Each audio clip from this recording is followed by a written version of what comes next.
நவகிரகங்களுடைய இளவரசன்னு சொல்லக்கூடிய புதன் பகவானை ராசி அதிபதியா கொண்ட மிதுன ராசி அன்பு சொந்தங்களுக்கு வணக்கங்க.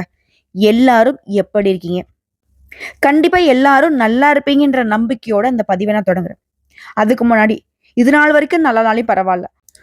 இனியாவது உங்க வாழ்க்கையில நீங்க நல்லா இருக்க அந்த தெய்வத்துடைய அனுகிரகம் பரிபூர்ணமா கிடைக்கட்டும். உங்களுக்காக நானும் மனசார வேண்டிக்கிறேங்க. இப்போ பொதுவா மிதுன ராசிக்காரங்க அதீத சிந்தனை கொண்டவங்க. ஒரு வார்த்தையை பேசுறதுக்கு முன்னாடி, ஒரு செயலை செய்யறதுக்கு முன்னாடி, பல விதங்கள்ல யோசிச்சு அது ஓகே அப்படின்னு அவங்க மனசுக்கு பட்டா மட்டும்தான் பேசவும் செய்வாங்க, செய்யவும் செய்வாங்க. தொடக்கமெல்லாம் சூப்பர் தான். முடிவு தான் கொஞ்சம் கேள்விக்குறியா இருக்கும். ஏன்னா இடையில வந்து பார்த்தீங்கன்னாக்க, பார்த்துக்கலாம் அப்படின்ற ஒரு அலட்சிய போக்கு எப்பவுமே மிதுனத்துக்கிட்ட இருந்துகிட்டே தான் இருக்கு. இது இல்லைன்னு உங்களால மறுக்க முடியாது. என்ன தெரியுமா? எப்படி இருந்தாலும் சரி, சூழ்நிலை எந்த அளவுக்கு மோசமா போனாலும் பரவால்ல. என்னால அத சமாளிக்க முடியும். அந்த ஒரு இடம். ஆனா உண்மதான். எப்பேற்பட்ட மோசமான சூழ்நிலையுமே சமாளிக்கக்கூடிய சாதுரியம் படைத்தவங்க தான் மிதுன ராசிக்காரங்க. ஆனா என்ன வச்சிரும். நம்முடைய லைஃப் டைம் அச்சீவ்மெண்ட் எடுத்தா கூட, இது நாள் வரைக்கும் பெருசா நம்ம முன்னேறவும் இல்ல. எந்த ஒரு சாதனையுமே புரிஞ்சதில்ல. ஆனா உங்களால பல பேருடைய வாழ்க்கை பிரகாசமா தான் இருக்கு. இது இல்லைன்னு உங்களால மறுக்க முடியுமா? சொல்லப்போனா மிதுன ராசிக்காரங்க ஒரு இடத்துல உட்கார்ந்து தனிமையில யோசிச்சீங்கன்னா, என்ன யோசிப்பீங்க தெரியுமா? என்னடா வாழ்க்கை இது? நம்ம எல்லாருக்கும் உதவி பண்றோம். கனவுல கூட ஒருத்தவங்களுக்கு துரோகம் நினைச்சதில்ல. நம்ம சிந்தனையும் சரி, செயல்பாடும் சரி தெளிவா தான் இருக்கு. ஆனா எந்த இடத்துல நம்ம மிஸ் பண்றோம்? ஏன் நமக்கு மட்டும் எதுவுமே கைக்கூடியே வர மாட்டேது? இப்படிலாம் சிந்தனை ஓடும். சோ எது எப்படியும் இந்த பதிவு உங்களுடைய சந்தேகங்களுக்கு விடை கொடுக்கும். அதிர்ஷ்டத்தை அள்ளி தரக்கூடியவரா செவ்வாய் பகவான் வரார். இதனால உங்களுக்கு நன்மைகள் அதிகமாகும். இப்போ அந்த நன்மைகள் என்னன்னு தெரிஞ்சுக்க போறோம். இப்போ உடனே மிதுன ராசி யோசிக்கும். அது சரி, குரு பகவானே எங்களுக்கு ஒன்றும் பண்ணல. இதுல போதாத குறைக்கு சனீஸ்வர பகவான் கிட்ட மாட்டிக்கிட்டு முழிச்சுக்கிட்டு இருக்கோம். அப்படி போற போக்குல ராகுவும் கேதுவும் அவங்க ஆளுக்கு ஒரு பக்கம் ஒரு காட்டு காட்டிக்கிட்டு இருக்காங்க. இதுல நான் எங்க நல்லா இருக்கிறது? இவங்க எல்லாம் சமாளிக்கிற அளவுக்கு செவ்வாய் பகவான் எங்களுக்கு நன்மை கொடுப்பாரா? கொடுப்பார். அது என்னன்னு தெளிவா பார்க்கலாமா? ஜூன் மாதம் 6ஆம் தேதியில இருந்து ஜூலை மாதம் 28ஆம் தேதி வரைக்கும் அடுத்த 45 நாட்களுக்கு மிதுன ராசிகளுக்கு செவ்வாய் பகவான் கூடவே இருந்து நிறைய விஷயங்களுக்கு உங்களுக்கு துணை வர போறார். என்னப்பா அது? வேலையா?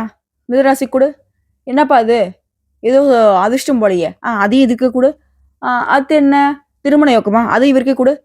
அடுத்து குழந்தை பாக்கியமா? அடுத்து இவருக்கு கூட.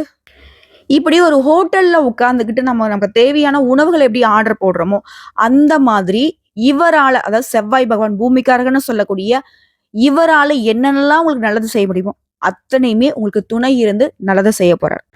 இப்போ இவரால நமக்கு எந்த மாதிரியான அதிர்ஷ்டங்கள் கிடைக்கும், இதோட நம்ம கவனமா இருக்கக்கூடிய இடமும் ஒரு சில விஷயங்கள் இருக்கதான் செய்யுது. சரிங்களா? அதையும் பார்த்துருவோம்.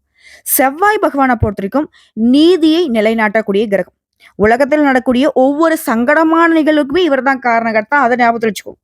செவ்வாய் ஒருத்தர் வந்து பார்த்தீங்கன்னா உங்களுக்கு சரிவர பலமா இல்லைன்னா, வீக்கா இருக்காரு உங்க ஜாதகத்துல அப்படின்னா, எதிரிகள் தொல்லை, கொலை, கொள்ளை, வழக்குன்னு எல்லாமே நடக்கிறதுக்கு இவர் தான் காரணம். ஒரு மனுஷனுடைய வாழ்க்கையில ஒருத்தன் ஜெயிலுக்கு போனாலும் சரி, இல்ல ஏதாவது பிரச்சனை மாட்டிட்டு முழிச்சிட்டு இருந்தாலும் சரி, அதுக்கு இவரும் ஒரு காரணமா இருப்பாரு. நம்ம ஒட்டுமொத்தமா சனீஸ்வர் பகவானை மட்டுமே பார்த்து பயந்துகிட்டு இருக்கோம். இவங்களும் இருக்காங்க சைலண்டா. இவரை சாதாரணமா எடை போட்டுறாதீங்க. இவர் நினைச்சா சிவபெருமான் மாதிரி கொடுக்கவும் முடியும், எடுக்கவும் முடியும். அதாவது ஆக்கவும் முடியும், அழிக்கவும் முடியும். அந்த வகையில செவ்வாய் பகவான் மிதுன ராசி கொடுக்க வந்திருக்காரு. ஆல்ரெடி மத்த கிரகங்கள் உங்களுக்கு எடுத்தாலையும் அதெல்லாம் புடுங்கி கொடுக்குற மாதிரி நீங்க இழந்த வாய்ப்புகளை, இழந்த சொத்துக்களை, இழந்த வேலையை கூட திரும்ப பெற்றுக் கொடுக்கக்கூடிய அளவுக்கு அதிர்ஷ்டத்தை அள்ளி கொடுக்க ரெடியா நிக்கிறார். இப்போ மிதுன ராசிக்கு 11ஆம் வீட்டின் அதிபதி, 6ஆம் வீட்டுக்கு அதிபதியான செவ்வாய் உங்க ராசியில 2ஆம் இடத்துல இருந்து 3ஆம் இடத்துக்கு போயிருக்காரு. உங்களுடைய பேச்சு தாங்க உங்களுக்கு ஒட்டுமொத்த பிரச்சனைக்கும் காரணமாவே இருந்திருக்கும். குடும்பம், பேச்சு, பணம் சார்ந்த பிரச்சனைகள் இருந்திருக்கும் இது நாள் வரைக்கும். தாயாருடைய உடல் ஆரோக்கியத்துல சங்கடங்கள் இருந்திருக்கும். அது எல்லாமே இப்ப சரியாகி நிம்மதி அடைய போறீங்க. வெற்றி அப்படிங்கிறது 3ஆம் இடத்துக்கு செவ்வாய் பயிற்சி ஆகிறது உங்களுக்கு வெற்றியை கொடுக்கும். 3, 6, 10, 11 இந்த இடங்கள்ல செவ்வாய் இருந்தாருன்னா சாதகமான பலன்கள் கிடைக்கிறதுக்கு வாய்ப்பு இருக்கு. இந்த மாதம்ங்கிறது உங்களுக்கு எடுத்த காரியங்களை வெற்றியை கொடுக்கும். கோர்ட்டு கேஸ் வழக்குல வெற்றியை கொடுக்கும். வேலை சார்ந்த விஷயங்கள்ல வெற்றியை கொடுக்கும். தொழில் சார்ந்த விஷயங்கள்ல வெற்றியை கொடுக்கும். அதெல்லாம் எதுக்குங்க? நீங்க தொட்டது எல்லாமே வெற்றி பெறும். போதுமா? அடுத்து குடும்பத்தை பொறுத்துக்கும். தசமஸ்தானத்துல சனி இருக்காரு. ராசியில குரு இருக்காரு. நண்பர்கள் சக ஊழியர்களுடைய உதவி கொண்டு உங்களுக்கு அனுகூலமான பலன்கள் கிடைக்கும். இளைய சகோதரர்களை திருத்துவதற்கு உண்டான வாய்ப்பு உங்களுக்கு கிடைக்கும். உடைய வாழ்க்கை துணை பெற்றோருடைய ஆரோக்கியத்துல இது நாள் வரைக்கும் இருந்த குறைபாடுகள் நீங்குது. புரியுதுங்களா? எந்த அளவுக்கு கிரகங்கள் வந்துட்டு வேலை பார்க்கறாங்க. உறவுகளுக்குமே முக்கியத்துவம் வந்து இந்த கிரகங்களால கூட நடக்குது. இப்போ ஒருத்தவங்க ஜாதகத்துல ஏதாவது ஒரு கிரகம் சரியா இல்லைன்னா அது வந்து மற்ற உறவுகள் உங்களை சார்ந்த உறவுகளுக்குமே பாதிப்பையும் கொடுக்கும், வெற்றியும் கொடுக்கும். அந்த வகையில உங்களால அதாவது செவ்வாய் பகவானுடைய சாதகமான அமைப்பின் காரணமா உடைய வாழ்க்கை துணையின் பெற்றோர்களுடைய உடல் ஆரோக்கியம் சிறப்பாக போகுது. புரியுதுங்களா? இதோட தெரியாத நபர்களுக்கோ இல்ல தெரிஞ்சவங்களுக்கோ மருத்துவ உதவிகளை செய்து மகிழ்ச்சி அடைவீங்க. குடும்பத்துல மிகப்பெரிய மாற்றத்தை ஏற்படுத்த போறீங்க. எடுத்த காரியங்கள்ல வெற்றி உண்டு. குடும்ப வாழ்க்கையை பொறுத்தவரை கணவன் மனைவிக்கிடையே அந்யோன்யம் அதிகரிக்க போகுது. உடைய கௌரவத்தை பாதுகாப்பதற்கான அனைத்து முயற்சிகளுமே இப்ப எடுக்க போறீங்க. அதே போல கலைத்துறையில இருக்கீங்க, தொழில் துறையில இருக்கீங்கன்னாக்க உங்களுக்கு ஏற்றம் தரக்கூடிய காலமா இது இருக்க போகுது. திரும்பவும் சொல்றேன், ஜூன் 6ல இருந்து ஜூலை 28ஆம் தேதி வரைக்கும் நீ எடுக்கக்கூடிய அனைத்து காரியங்களுமே வெற்றி பெறும். இந்த மாதத்தை பொறுத்த வரைக்கும் அனைத்து விதமான காரியங்களும் வெற்றி பெறுவதனால எங்கும் ஜெயம் எதிலும் ஜெயனும் சொல்லலாம். செவ்வாய் சாதகமா இருக்கிறதுனால பணவரவு அதிகமாகுது. பொருளாதாரத்துல நல்ல முன்னேற்றம் இருக்கும். ராசியில இருக்கக்கூடிய குரு பகவான் உங்களுடைய குழந்தைகளுக்கு நல்ல ஒரு படிப்பு கொடுப்பார். அதே போல குழந்தை பாக்கியம் இல்லாதவங்களுக்கு குழந்தை பாக்கியம் உண்டாகும். மருத்துவ ரீதியான பாதுகாப்புமே செவ்வாய் பகவான் கொடுக்கிறார். அதாவது உடல் ஆரோக்கியம். திருமண வயதில் இருக்கிறவங்களுக்கு திருமணம் சார்ந்த விஷயங்கள்ல சாதகமான சூழ்நிலை உருவாகுது. தடைப்பட்ட திருமணம் கைகூடி வரும். திருமணம் ஆகாதவனுக்கு நல்ல வரன் அமையும். அதே போல கடன், ஒரு சிலருக்கு கடன் வந்துட்டு அதிகமா இருந்திருக்கும். ஸோ இந்த ஒட்டுமொத்த கடனையுமே அடைக்கூடிய அளவுக்கு வெற்றிகள் பல கிடைக்கும். வருமானம் பெருகும். வீடு, மனை, வண்டி, வாகனம் இது போன்ற பொருட்களை வாங்க, அதாவது சொத்துக்களை சேர்க்க வாய்ப்பு இருக்கு. வீட்லயுமே திருமண வயதுல கூடிய சகோதரர் சகோதரிகளுக்கு திருமணம் செய்து வைக்கக்கூடிய வாய்ப்பு இருக்கு. மொத்தத்துல இந்த செவ்வாய் பயிற்சிங்கிறது உங்களுக்கு அற்புதமான பயிற்சி கொடுக்க போகுது. எந்த ஒரு பயமோ பதட்டமோ தேவையே இல்லை. இது மட்டும் இல்லைங்க, செவ்வாய் பகவானை பொறுத்த வரைக்கும் நவகிரகங்களுடைய தளபதி. வீரம், தன்னம்பிக்கை, விடாமுயற்சி, வலிமை எல்லாத்துக்குமே காரணகர்த்தா இவர் தான். ஸோ இவர் உங்களுக்கு சாதகமா இருக்குன்னா இது சார்ந்த விஷயங்கள்லுமே உங்களுக்கு வெற்றிகள் உண்டு. இதோட இன்னும் ஒரு சில விஷயங்களை சேர்த்து சொல்றேங்க. குழந்தை தொடர்பான விஷயங்கள்ல நற்செய்திகளை பெறுவீங்க. தன்னம்பிக்கை அதிகமாகும். திருமணம் ஆகாதவர்களுக்கு நல்ல செய்தி வரும். புதிய வேலை வாய்ப்புகள் அமையும். வேலை தேடிக்கொண்டிருக்கிறவர்களுக்கு நல்ல வேலை நல்ல சம்பளத்தோட அமையும். சிலருக்கு திடீர் நிதி ஆதாயங்கள் உண்டாகும். பொருளாதாரத்துல நல்ல முன்னேற்றம் இருக்கும். குடும்பத்துல மகிழ்ச்சி பெருகும். அற்புதமான காலகட்டம்.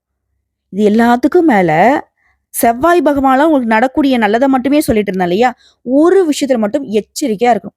கூட பிறந்தாங்க பாத்தீங்களா, செவ்வாய் பகவானை பொறுத்த வரைக்கும் உடன்பிறப்புகளை குறிக்கூடிய கிரகம். கூட பிறந்தவங்க கிட்ட ரொம்ப எச்சரிக்கையா இருக்கணும். அவங்க சம்மந்தப்பட்ட எந்த விஷயமா இருந்தாலும் சரி எச்சரிக்கையா இருக்கணும். எக்ஸாம்பிள் சொல்லணும்னா, அவங்க என்ன பண்றாங்க ஏது பண்றாங்க கண்காணிங்க. அவங்க ஏதோ உதவி கேட்டு வராங்க அப்படின்னாக்கா அது என்ன ஏதுங்கிறத பார்த்து விசாரிங்க. அதே போல அவங்க ஏதாவது ஒரு விஷயத்துக்கு உங்களை வந்து இழுக்கிறாங்க, இந்த பணத்தை வந்து முதலீடு பண்ணு, இல்லவா அங்க போலாம் இங்க போலாம், இல்ல ஏதாவது யாரையா பார்க்க போலாம், ஏதாவது ஒரு விஷயத்துல உங்களை பிடிச்சி இழுக்கிறாங்க அப்படின்னாக்கா ரொம்ப எச்சரிக்கையா இருக்கணும். இது வந்து கூட பிறந்தவங்களுக்கு மட்டும் இல்லைங்க, இந்த உறவுகளோட இருக்கக்கூடிய சித்தப்பா, பெரியப்பா, இல்ல அண்ணன் தம்பின்னு ஏதாவது ஒரு வகையில ஒரு அண்ணா தம்பியோ வருவாங்க இல்லையா, பங்காளிகள், இவங்க கிட்ட எல்லாம் ரொம்ப எச்சரிக்கையா இருக்கணும். அண்ணனோ தம்பியோ தங்கையோ அக்காவோ இந்த மாதிரி எந்த உறவாக இருந்தாலும் சரி கவனமா இருக்கணும். ஏன்னா இந்த செவ்வாய் பகவானை பொறுத்தவரைக்கும் இவர்களால உங்களுக்கு பிரச்சனைகளை கொடுப்பார். பார்த்து சூதானமா இருக்கணும். மற்றபடி புதிய வருமான ஆதாரங்களை உருவாக்குறார். புதுசா தொழில் தொடங்குவீங்க. ஆல்ரெடி பதவியில இருக்கிறவங்க உயர் அதிகாரிகிட்ட இருந்து பாராட்டுகளை பெறுவீங்க.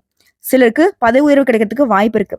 அரசு தொடர்பான வேலைகள் இருந்த தடைகள் அனைத்தும் நீங்குது. அரசாங்க உத்தியோகத்துக்கு முயற்சி பண்ணக்கூடிய மிதுன ராசி கூட இந்த காலகட்டம் சிறப்பா இருக்கனால அரசாங்க உத்தியோகம் நிச்சயம் கிடைக்கும். முயற்சி பண்ணுங்க. பணவரவு அதிகமாகுது. ஒட்டு மொத்தமா முன்னேற்றமான காலகட்டங்க இது. இன்னும் சிறப்பா சொன்னா சமுதாயத்துல மதிப்பு, மரியாதை, புகழ் எல்லாமே அதிகரிக்க போகுது. உங்களுடைய திறமைகள் வெளிப்படுத்துவதற்கான நிறைய வாய்ப்புகள் அமையும். ஸோ மிதுன ராசி இது நாள் வரைக்கும் நீங்க பட்ட கஷ்டங்களுக்கு எல்லாத்துக்குமே பதில் தரக்கூடிய வகையில இந்த செவ்வாய் பகவான் ஜம்முன்னு உங்க பக்கம் வந்து துணையா நிக்கிறார். கேட்கவே சந்தோஷமா இருக்குமா? இந்த செவ்வாய் பகவான் கொடுக்கக்கூடிய எங்களுக்கு அதிர்ஷ்டங்கள், வாய்ப்புகள், நலச்சிருக்க ஏதாவது பரிகாரம் இருந்தா சொல்லிட்டா போச்சு. நீங்க செய்ய வேண்டிய ஆலய வழிபாடு, திருச்செந்தூர் முருகப்பெருமானை வழிபாடு செய்ய சிறப்போ சிறப்பு. வெற்றி கிடைக்கும்னு சொல்லி அந்த வெற்றிகளுடைய துணை இருந்தாதான் அந்த வெற்றிகள் நிலைக்கும். புரியுதுங்களா? கோயிலுக்கு போகணுமா, இல்ல வீட்டுல வழிபாடு செஞ்சா போதுமா? முடிஞ்சா போயிட்டு வாங்க, சிறப்பு. முடியாத பட்சத்துல அனுதினமும் வீட்டுல வழிபாடு செய்யுங்க. அந்த முருகப்பெருமான் ஏத்துப்பார். முடிஞ்சா அவருடைய புகழை தினம் பாடுங்க. திருச்செந்தூரின் கடலோரத்தில் செந்தில் நாதன் அரசாங்கம் தேடி தேடி வருவோர்க்கெல்லாம் தினமும் கூடும் தெய்வாம்சம். வெற்றிவேல் முருகனுக்கு அரோகரா. வேலும் மயிலும் உங்களை காக்கும். வாழ்த்துக்கள்.